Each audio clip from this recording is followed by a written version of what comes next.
In the last week of its summer session, Israel's parliament has passed the so-called Breaking the Silence law, named after the prominent left-wing anti-occupation group. The new law states that extreme organisations that operate to humiliate and demean IDF soldiers will not be able to enter schools and meet with students. And Ellie joins me in studio, along with attorney and senior editor at Media Monitor Honest Reporting, Daniel Pomerantz.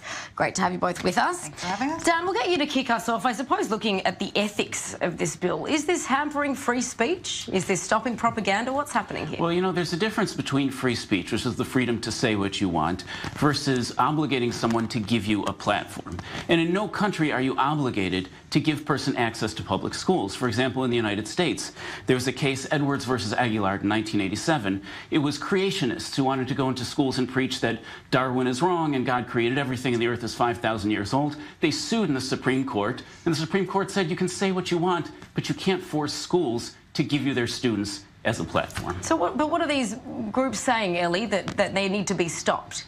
Well, the thing with Breaking the Silence is that they're actively working abroad, and perhaps this is what ticks off many of Israel's politicians. It's not just they're working here domestically, but they're taking it outside. You know, they're not keeping it here indoors and trying to fix things, but using it as some sort of a mechanism to slander Israel abroad. And this is, again, I think, the core of the issue for many politicians. And also, we always need to ask ourselves, why is a bill being promoted politically speaking? And as you mentioned, we're at the final week of the summer session, so they're really eager to make as many bonus points vis-a-vis their electoral bases as possible, and this is yet another case of it. But again, not just from the right wing. Many, both in the center and the left side of the political map, disagree with the actions of Breaking the Silence. Can I add something to that? A watchdog group is very important, whether it's over the army, police, government, whatever.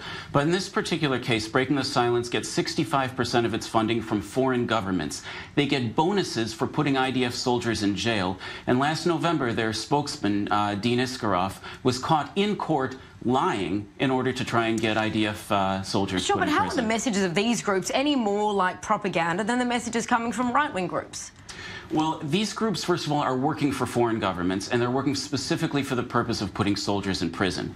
And they aren't acting as a watchdog group should. Now, whether a right-wing watchdog group or a left-wing watchdog group can play a valuable role, but this particular group isn't actually acting as one, which is a shame, because watchdog groups in general are an important part of our democracy, but Breaking the Silence just is a bad example.